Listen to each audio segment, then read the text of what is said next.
So if you're struggling to rank up in League of Legends and you just want to jump on the 1v9 champion hype train, well, you've come to the right video. Because today we're taking a look at the 3 most broken solo carry champions for every role in patch 12.15. If you want to see more about these champions like builds, runes, guides, combos and matchups, then head on over to our website at mobalytics.gg or just click the link in the description.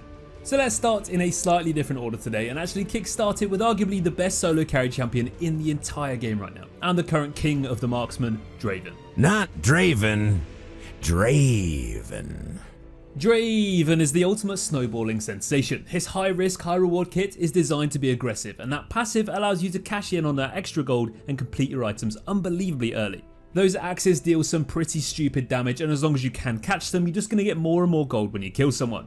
Killing someone really is the key though. I mean, it may sound obvious, but if you go 1 for 1, it's almost always worth it as long as you kill them first and get that bonus gold. Think of it this way, you get a kill or 2 early, you get a 6-minute Essence Reaver, you get back to lane, and then just kill anyone and everyone who tries to even get close to you.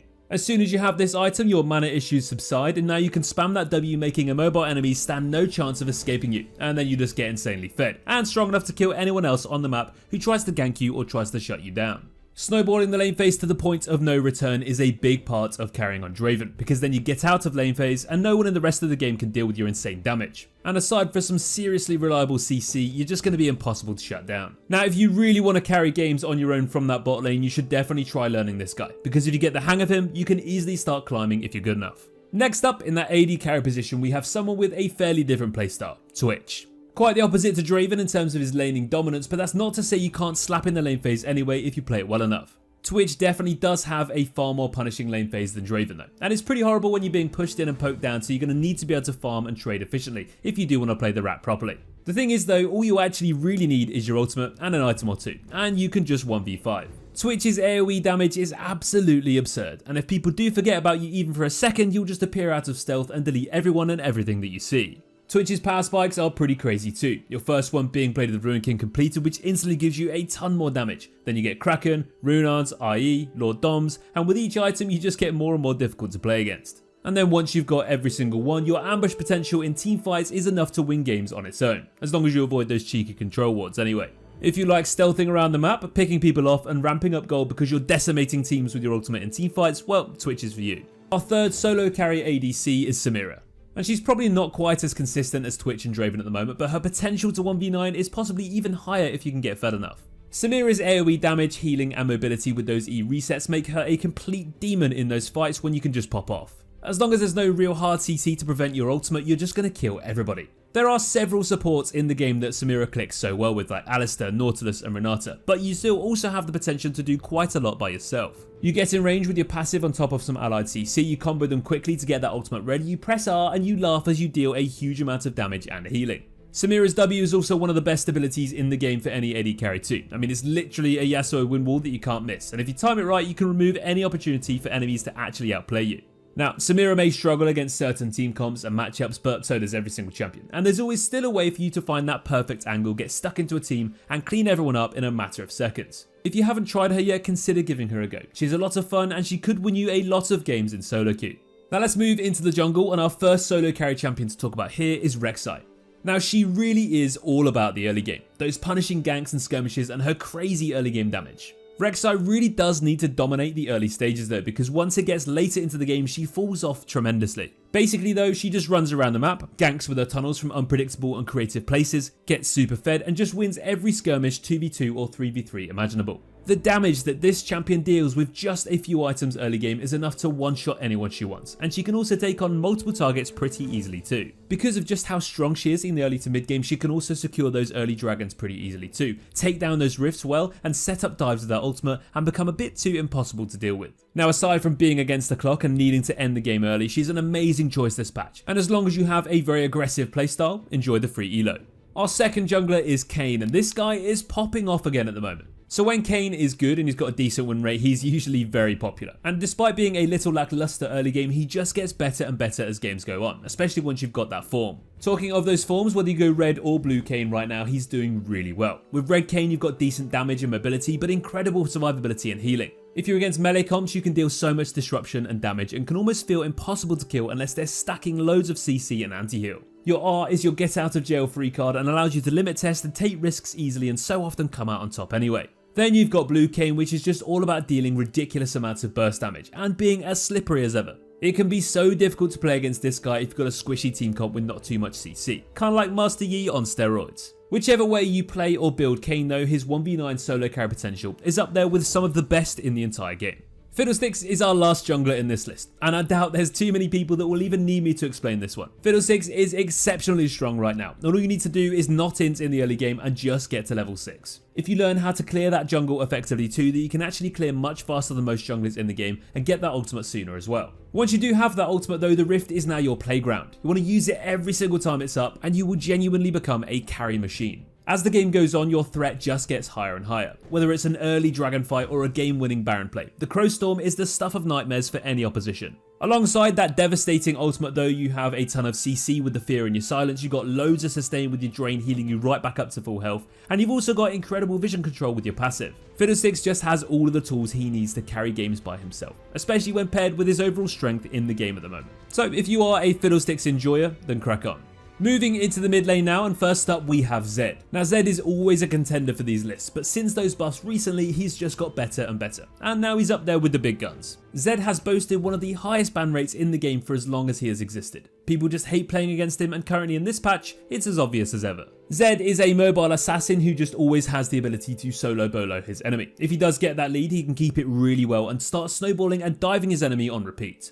Zed's ultimate is one of the best dueling abilities in the game, and as long as you have it up, you can always pop down those priority targets, which if you consistently do, you're obviously going to have a much better chance of winning, especially if you manage to get back out again without trading 1-for-1 using those shadows. But it's not only Zed's ultimate that deals some serious damage, his E and Q deals some juicy burst when partnered with his W shadow, and if you get a bit too fed, you can just walk around one-shotting people without even needing your ultimate. You've got several mythic options like Eclipse, Duskblade and Prowlers, and they all work really well in their own ways. Prowler Zed gives you even more mobility, and if you're against certain mobile matchups, this can be absolutely insane. Plus the damage amplification goes even further. As long as you don't get a horrendous matchup, then Zed is definitely one of the best solo carry mid lane picks to go for in the game at the moment. Next up, we've got a mid laner that no one would be surprised to see here, Sylas. Now this champion is just everywhere this patch, and we can all understand why. He's got some serious early game damage, he's got mobility, he's got healing, and all on a very low cooldown due to his tendency to stack up that ability haste. Sylas can feel a bit unkillable due to how often he can heal up with that W, and the sheer damage this guy deals without even using his ultimate is pretty insane. Well, his ultimate is really what makes the difference though. It makes Sylas so unpredictable, and he can just pick whatever ultimate he wants in whatever situation. Fighting against 5 people on your own, take Alistar ult and you're immortal. Cleaning up a team fight with a flank and you've got a pike ult, happy days. Against a Twisted Fate who's roaming bot with his ultimate, press R and do the same. The limits to this ultimate really are endless, and that means the better you are and the quicker you can think on the spot, the easier you can carry with Sylas this patch. To top all of that off though, his dueling in lane and his skirmishing throughout games is seriously underestimated. His early game damage with that passive also means he wins the majority of early game fights as long as you don't misplay, and this means you can get fed super easily and just carry on your own.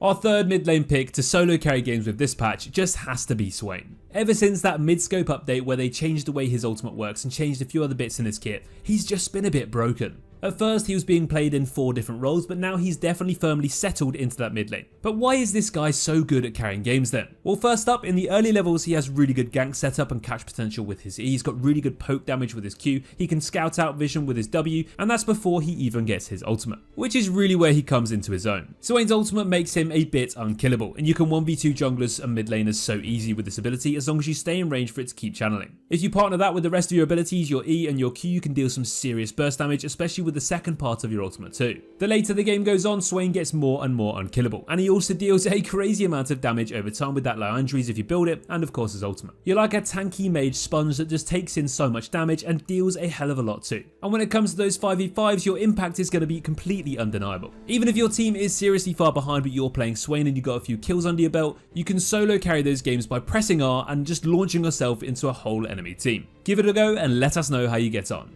Moving into that top lane now, and the first solo carry champion here is going to be Singed. Now I don't know what Riot have done to this champion, but last patch they buffed him and it's made him a little bit bonkers. When this guy is strong, he is incredibly hard to beat, and probably because of the nature of the champion's playstyle. All he does is press his Q and press his ultimate and run around in circles, and that's even before considering the fact he can fling people back into his teammates. Let's put it this way, you could be in the most doomed game ever, but as long as you yourself are not too far behind, you press R, you press your ghost or flash if you have it, you run straight into an enemy team and you flip back their super fed AD carry who's carrying the game for their team. Their AD carry is now dead and now you're in a position to win the game instead. Aside from just flinging priority targets back into your team though, Singed is really tanky, he has a lot of movement speed, and he deals a ridiculous amount of damage over time, especially if you chase him. Now he might not be as obvious and as snowbally as some of the other champions on this list, but if you played against a good Singed this patch, there's no way you disagree with me. I've been in games where we've been winning stupidly hard, but we're against a Singed, and he's the only one that isn't inting. And we've genuinely lost the game because of how ridiculous this champion can be as long as he knows what he's doing. And the fact it's solo queue, so people get caught out of position all the time and Singed can be there to capitalize on it. Singed will probably get nerfed again sometime soon because he has been a bit up and down this season and right now he's back to being strong again. But you might as well enjoy it while it lasts.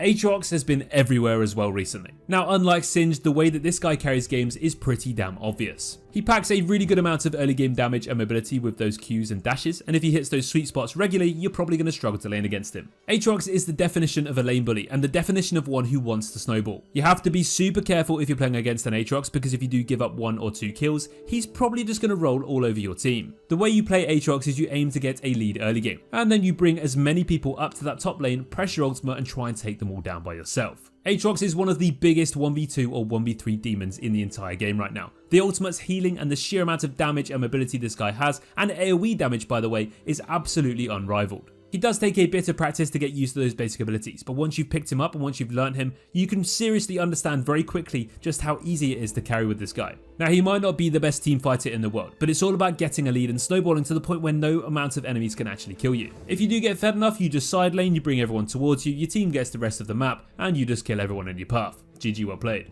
Now fairly similar to how Aatrox carries, we've also got Darius. Ever since patch 12.10 hit the rift, Darius has been absolutely slapping. Yes, that's over 5 patches of Darius domination, and it doesn't seem to be slowing down anytime soon. Darius has exceptional burst damage, especially with his ultimate. He's also really good in extended fights due to that bleed damage, and he doesn't really have too many weaknesses like he always did historically. Yes, he may struggle against ranged matchups like Quinn and Vayne, but if you play it properly, you can still overcome these bad matchups and win them anyway. Now, if you do get fed in the lane phase as Darius, the game is probably over, because all you gotta do is press Ghost to flash towards a priority target, kill them, apply those 5 stacks to everyone else, and reset your way to an easy dub. It really is as simple as that. You have good consistent AoE damage to multiple targets, you have solid healing with that Q, and then every time you get a kill you get Triumph, you get those stacks, and you just dunk your way into the next game. If you can learn how to play recklessly and aggressively enough on Darius without getting behind, you're going to have some seriously good results right now. Especially if you enjoy him, keep playing him. Finishing off with those supports then, and first off we've got the most obvious choice and that's going to be Pyke. Now Pyke is actually really difficult to play because of how much AoE damage and CC there is in the game at the moment. You can go near a fight and get exploded before even pressing one ability, but if you are good enough, Pyke will always have his place in these lists. And to be honest, there's just no other support that can actually carry games due to their damage as much as Pyke can. Now Pyke starts off with an incredibly strong, threatening lane phase. Yes, he's got that Q, but it's his level 2 flash E all in is what really makes the difference. And if he pulls this off, he's going to start snowballing really quickly, and then he can punish the fact that you guys have no flashes really easily.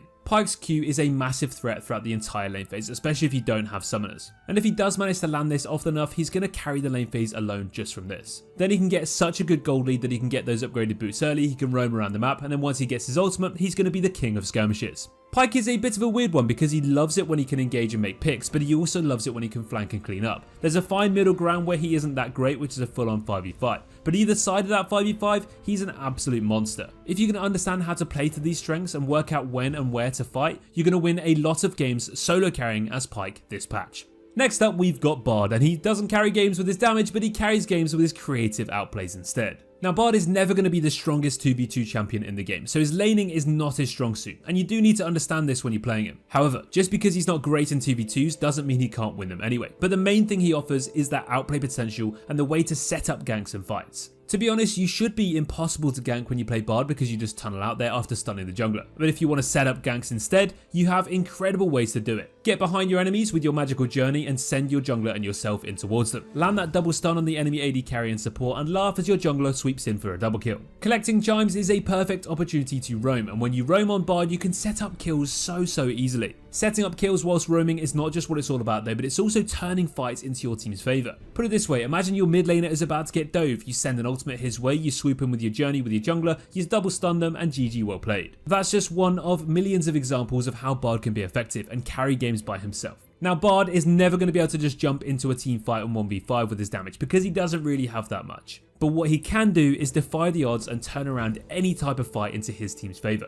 And this can be more than enough to solo carry games. Now the final support on this list may turn a few heads. And it just has to be Taric. Now I've wanted to add Taric in this list for such a long time, but he's just never been quite good enough. Well, today's the day that Taric really is one of the best supports in the game. His win rate is pretty damn bonkers at the moment, and his carry potential is as high as it's ever been. Now it starts off in the lane phase, you've got good healing, you've got fantastic crowd control, you've got fantastic gank setup, and you can easily turn around ganks as well with that ultimate. Talking of that ultimate though, this is really what I think is one of the most broken parts of Taric's kit. If you're against a full dive wombo combo comp and you time your ultimate perfectly, you basically just remove the damage of all of those ultimate's abilities. If you see a Diana Yasuo locked in and you pick Taric, you can win the game from this ability alone. Now his ultimate is one thing, but his constant heals, his constant CC, and his general peel and tanky itemization make him pretty damn difficult to deal with too. If Taric gets a bit fed, he can be really hard to take down. Like honestly, he's much tankier than you'd expect. And although yes, you could say he is a bit reliant on his teammates, he can still solo carry games with just the sheer amount of utility, stuns, and invulnerability that he can grant. Well, that's going to bring us to the end of this best solo carry champions for patch 12.15 video. I hope you guys enjoyed me just chatting absolute waffle about these champions as usual,